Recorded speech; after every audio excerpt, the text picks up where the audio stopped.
Sebaran desa di wilayah pesisir Cipatujah, Kabupaten Tasikmalaya dihuni oleh sebagian besar nelayan. Tak dipungkiri, masyarakat di sini menggantungkan hidup mereka dengan mengandalkan laut. Saya bertemu Bu Sipar dan kawan-kawannya yang hingga kini melakoni pekerjaan sebagai nelayan pinggiran.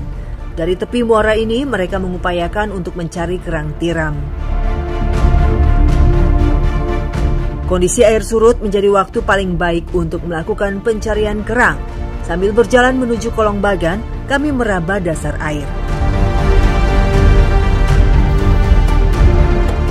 Ini dia kerang tiramnya ternyata menempel di bambu-bambu atau tiang bagang ini ya, Mas Ipar ya.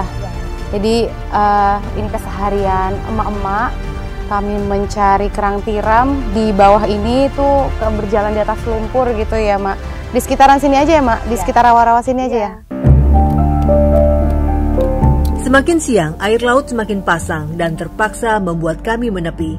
Selain di air, kerang-kerang juga menempel di bambu-bambu bekas bagan yang ada di daratan.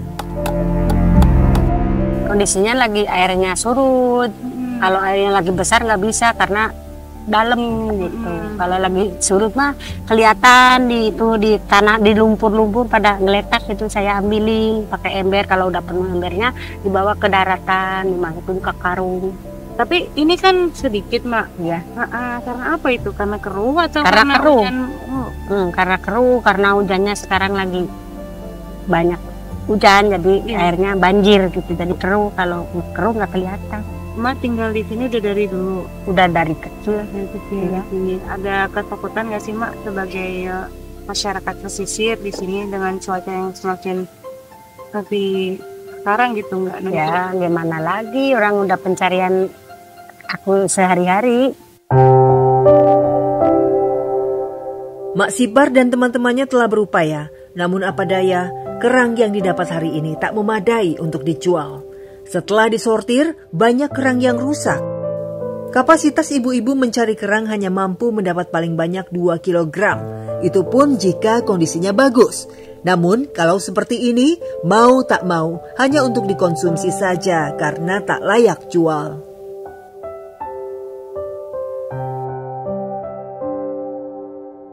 Ini udah matang, tadi hanya direbus aja ya, Mak, nggak dikasih bumbu apa-apa.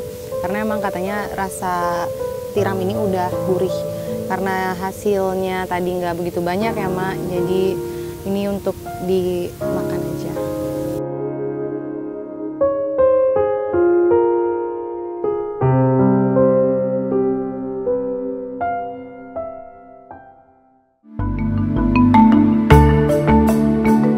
Mak Sipar menjalani keseharian penuh ketangguhan. Di usianya yang sudah hampir 70 tahun ini, ia masih tetap gigih bekerja demi meraup pendapatan. Usai pagi hari datang ke muara untuk mencari kerang, ia kini mengupayakan daun pandan sebagai sumber penghasilan tambahan. Kalau orang sini bilangnya mengarit daun pandan. Tapi perlu berhati-hati juga karena di bagian pinggir dan tengahnya daun ini tajam, banyak durinya. Setelah nanti dikumpulkan oleh ibu-ibu, daun pandan itu akan dianyam. Pandan laut tumbuh di sekitar tepi pantai. Melimpahnya tanaman ini dimanfaatkan oleh ibu-ibu sebagai ladang untuk membuat kerajinan. Baru sebentar kami mengumpulkan daun pandan, cuaca pun berubah mendung. Ini tiba-tiba cuacanya hujan deras. Dari yang panas banget ya, Bu. Ya. Langsung aja sekarang kami mengumpulkan yang ada gitu. Nggak apa-apa ya, Bu, nggak banyak ya. Yuk.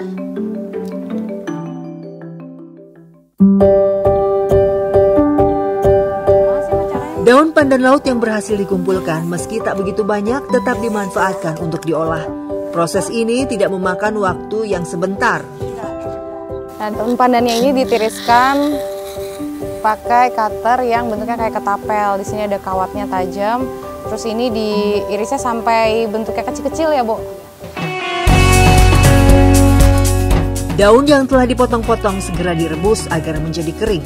Mak Sipar dengan sabar melakukan rangkaian proses ini.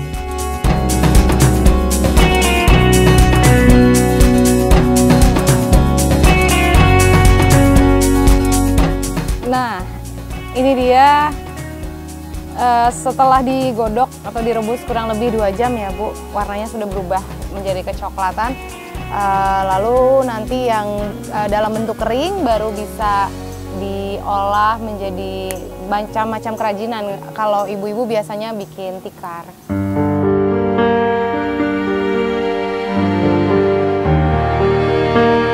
Emang kenapa masih kerja di usia begini sih?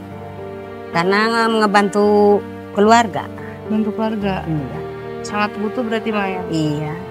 Kalau Di kampung. tikarnya sendiri berapa itu Mak sekarang harganya? Harga tikar segini nih, ini kurang lebih berapa sih? 60 ya?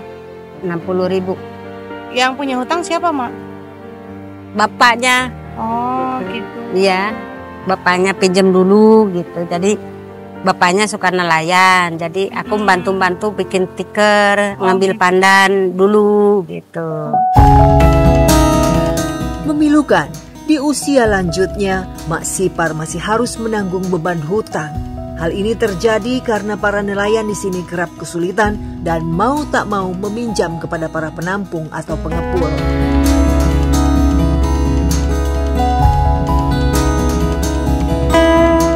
Hasil kerajinan dari daun pandan tidak dijual ke pasar, melainkan hanya ditawarkan kepada tetangga. Tak ada pilihan bagi Mak Sipar, karena hari ini jumlah daun pandan yang diolah hanya sedikit. Satu gulungan tikar hanya bernilai Rp50.000.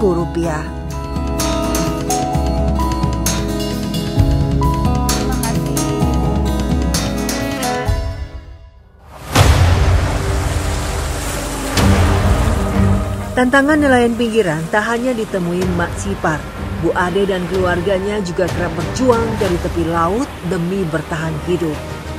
Di kala cuaca seperti sekarang, nelayan nggak bisa pergi ke tengah laut, sehingga di sini ada alternatif. Keluarga Bu Ade ini mau mencoba untuk mencari sumber laut dari hewan-hewan yang ada menempel di terumbu karang, kurang lebih jaraknya sekitar 300 meter dari tepian pantai. Menyelam dari pinggir laut menjadi pekerjaan yang diupayakan keluarga Henry karena kini tak lagi memiliki perahu. Mereka menggunakan alat selam seadanya tanpa pakai oksigen. Di tengah ombak yang deras dengan hasil yang belum tentu, menimbulkan kekhawatiran tersendiri bagi keluarga Henry. Mereka seakan tak punya pilihan, karena jika tidak melakukan ini, tak ada lagi sumber pendapatan.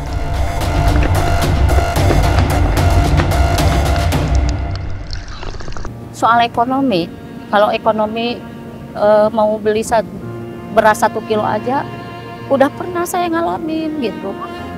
Jadi nggak mampu, emang nggak mampu. Saya dari mana lagi gitu kalau musim katanan, apalagi musim gini gitu. Bu, anaknya ada berapa? Ada 4. Ada 4. Iya.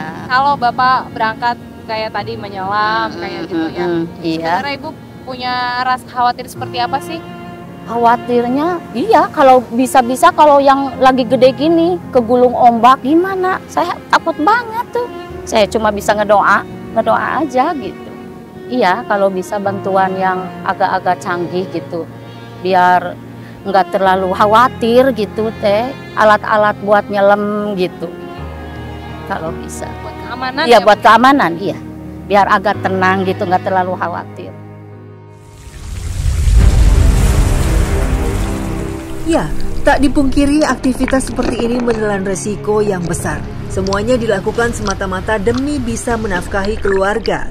Titik untuk mencari endemik laut tak begitu jauh dari daratan. Henry dan saudara-saudaranya mulai menyelam untuk mencari sasaran di area terumbu karang.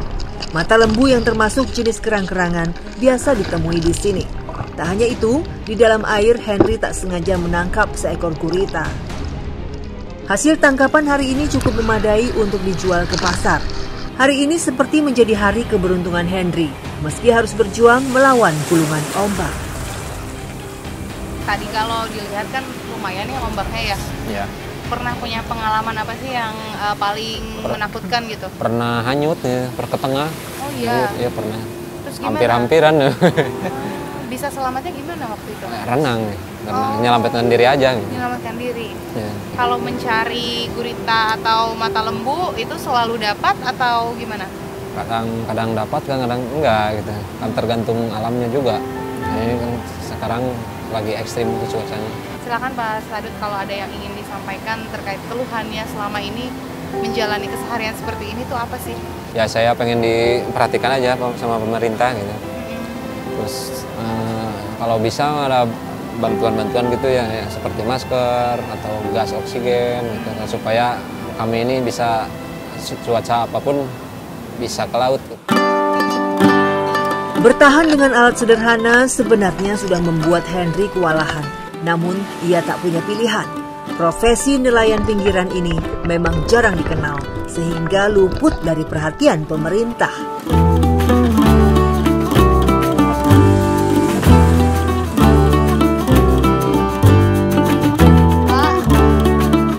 Tangkapan yang hari ini berhasil dikumpulkan langsung dibawa oleh Bu Ade ke tempat pelelangan ikan. Seekor gurita besar ini bernilai tak lebih dari Rp20.000. Sementara mata lembu yang telah ditimbang hanya berhasil laku dengan harga Rp15.000. Sungguh miris.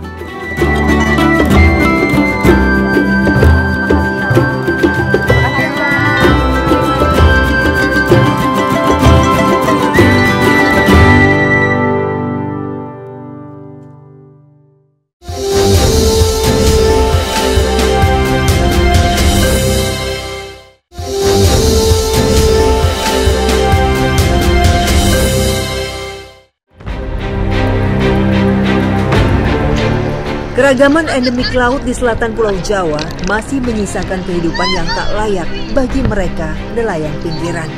Alat melaut yang tak dimiliki membuat mereka tak punya pilihan lain selain bertahan di pinggir laut. Tempat mencari sumber kebutuhan hidup seakan tak sepadan dengan resiko yang dihadapi. Akankah pemerintah menaruh perhatian pada masyarakat pesisir yang hingga hari ini mengais asa dari pinggir?